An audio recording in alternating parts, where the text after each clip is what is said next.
Do you have a paranormal encounter you'd like to share with us? Send us an email with your story for a chance of it being featured on Weird World.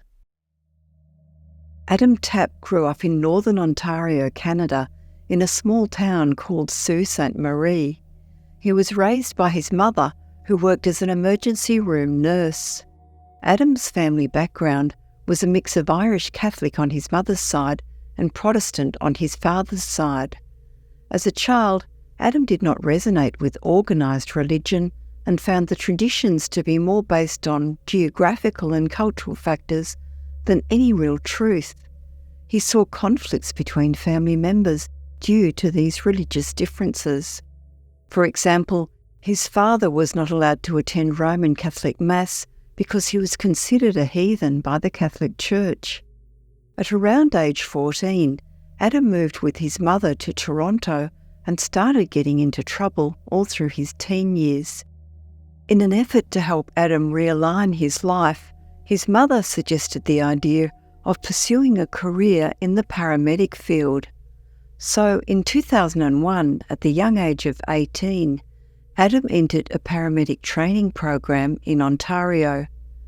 A few years later, he began his career as a paramedic and experienced many intense, traumatic situations, being first on the scene at accidents and other emergencies. Like many paramedics and first responders, Adam suppressed this trauma and tried not to let it affect him.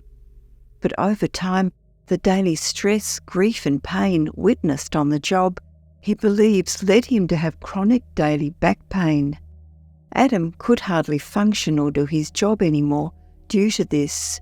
He tried many treatments like heating pads, pain medication and physiotherapy, but nothing helped. About 10 years ago, in 2014, Adam started experimenting with psychedelics as a way to manage his trauma and physical pain. A friend of his had had an addiction to opioids after a car accident that had severely injured his hand. The doctor had kept prescribing OxyContin to manage his pain. His friend became dependent and tried to get clean through rehab programs without success. As a last resort, he did an ibogaine ceremony. Ibogaine is a psychedelic substance found in the iboga plant native to West Africa. The intense 14-hour ibogaine psychedelic experience completely cured his opioid addiction. After one session, he never craved opioids again. This friend wanted to provide ibogaine ceremonies to help others with addiction and other mental and physical health issues. Adam agreed to facilitate and monitor the ceremonies from a medical perspective, since ibogaine can have cardiac side effects. But first, he tried ibogaine himself to fully understand the psychedelic experience. For Adam, the ibogaine trip was indescribable. He was launched into a visionary state and relived traumatic memories from years as a paramedic. It felt like he was pulling out each memory, acknowledging it, washing it, folding it, and putting it away in his mind. The next morning, he felt incredible. His chronic back pain that had plagued him for years was just gone. It was proof to Adam that many of our physical ailments can be manifestations of internalised stress and trauma. In 2018, Adam was 35 years old and working as a paramedic in London, Ontario. He was an experienced psychedelic user by this point. He was also a woodworking hobbyist. One fatal day, he was hanging out with a friend and burning coral patterns into a wooden table with a makeshift electric wood etching device constructed from a microwave transformer, which had been stripped of its safety features. It was very hot and humid outside. In the middle of a conversation, Adam was somehow electrocuted by the device. Later, Adam learned that his friend had conveniently recently taken a high-voltage safety course, which probably saved his life. But in the moment, Adam had no idea what had happened. He felt an extremely powerful, overwhelming pain, like every cell in his body was being torn to shreds, which suddenly gave way to a surreal vision of iridescent green vertical cylinders that seemed to extend out indefinitely. This transitioned into a sensation of falling, followed by a profound awakening into a realm of inky blackness, peppered with distant twinkling lights reminiscent of stars. In this space, Adam existed as a mere point of awareness, looking out in all directions, devoid of identity. This vast, empty darkness was not distressing or disheartening in any way. It was profoundly peaceful. For the first time, Adam felt a state of absolute contentment. He was just raw awareness hanging in the void. By this time, his entire sensory experience had narrowed to strange, vivid, geometric patterns and colours. These iridescent, colourful, multidimensional fractal patterns washed over him as his cogent thoughts dissipated and he lost control of his body and consciousness. Linear time disappeared and he had no way to grasp how long he had spent there. Suddenly, Adam was ripped out of the void by the sensation of being electrocuted once again, which he realised in hindsight was hospital staff using a defibrillator to try to resuscitate him. After 2 defibrillation attempts, Adam regained some sense of himself and realised he was dead. His memories started to come back as sensations returned to his body, but he was still suspended in the darkness. For a period that felt like eternity, Adam processed that he was dead, and this was what comes after life. He awoke in the ICU, surrounded by his family, physically battered with severe burns and in a state of recovery from the coma that had claimed 8 hours of his life. Even in his confused post-death state, Adam knew exactly where he was and what had happened. He felt calm and peaceful, filled with a renewed appreciation for life. The physical trauma paled in comparison to the existential awakening he had undergone. The near-death experience affected Adam deeply. Rather than fearing death, he now understood firsthand that consciousness continues after physical death. The experience was so similar to his psychedelic journeys, it confirmed his belief that psychedelics can take you out of normal waking consciousness into transcendent realms.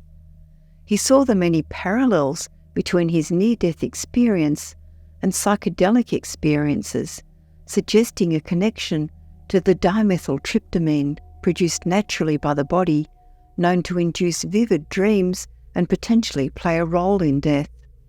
This exploration led Adam to view that death is not an end, but a transition back to the source of all existence. Adam's subsequent reflections on his experience highlighted a transformed perception of his own personal existence. He emerged with an acute sensitivity to his embodied state, likening his return to his physical form to a downgrade from a supercomputer to a personal desktop. This newfound perspective fostered a deep appreciation for the present moment, transcending the need for constructed meanings or elaborate plans. Adam's first ayahuasca experience had happened around 2014, about 4 years before his near-death experience. He described ayahuasca as catalyzing intense visions and journeys through rich dreamlike landscapes and scenarios. In one ceremony, Adam's sense of self melted away and he vividly envisioned flying over the Andes Mountains, feeling the moist winds over his feathers and smelling wood smoke from campfires below. Later, in the same ceremony, he found himself in the Amazon jungle, confronting a giant anaconda. Terrified at first, he finally surrendered and let the snake engulf him. This released profound revelations about the need to let go of fear and control. In the years since this experience, Adam integrated these lessons to live with more patience, vulnerability and presence. Now aged 41, Adam continues to work as a paramedic, but also shares his gifts and lessons through a podcast called Tapped into Psychedelics. Through hosting conversations about psychedelics, near-death experiences and spirituality, Adam helps remove the stigma around these topics. He dispels myths and sheds light on the potential of psychedelics for healing trauma, addiction, anxiety, depression, and more. Adam explains that recreational use of psychedelics is very different from intentional ceremonial work. He cautions that anyone who experiments with psychedelics should be in a stable place, mentally and emotionally. These powerful compounds can bring up suppressed psychological issues and memories which require processing and integration afterward. Through his own traumatic career experiences and mental health challenges, Adam knows firsthand the struggles so many face today. The modern world bombards people with stressful news, ads making them feel inadequate, social media highlight reels that distort reality.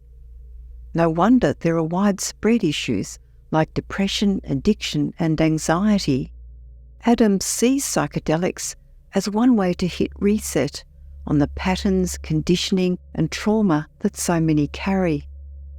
With proper support and intention, psychedelics offer an opportunity to heal the mind and spirit at profound levels. Adam holds great hope for the role of psychedelic medicine in human evolution. He discusses new research showing benefits of psychedelics for conditions like PTSD, depression, addiction, anxiety, Alzheimer's disease and more, with evidence that these substances actually stimulate neural growth and neuroplasticity. In other words, they help to rewire neural pathways that have become stuck in negative cycles. Many people today feel disconnected from community, numbed out by technology, and trapped in avoidant patterns of coping to dull their mental pain and emptiness. Adam imagines a world where psychedelics are safely accessible to those who need them most: war veterans with PTSD, addicts, depressed and suicidal teens, or everyday people struggling to find meaning and inner peace in life. He believes humanity has vast unexploited potential waiting to be unleashed when we quiet our chattering egoic minds and tap into present moment awareness. Psychedelics offer a portal to this state of being that meditation and mindfulness also cultivate. When asked about the meaning of life, Adam shares his perspective that there is a biological drive to survive and reproduce. But beyond that, as spiritual beings, we are here to have experiences that help us know ourselves more deeply. The human experience is about learning to love one another and ourselves through relationships, community, loss, growth, and all that life offers. There is basic goodness in humanity that becomes obscured at times by conflict, pain, and confusion. But when we learn to appreciate ourselves, we can better spread that appreciation to others. He encourages everyone to have self-compassion, let go of judgment about themselves and others, and walk gently together on our human journey. Our differences fall away when we operate from a space of unity and care for the collective whole. Adam's near-death experience gave him a glimpse into the peace and connection awaiting us beyond this realm, and motivates him to spread more peace right now in the human realm however he can. Adam's story challenges the conventional fear of mortality, offering instead a perspective of death as a natural, even beautiful, progression of consciousness. His experience underscores a universal truth about the essence of all being and our ultimate return to the source of all conscious inner life.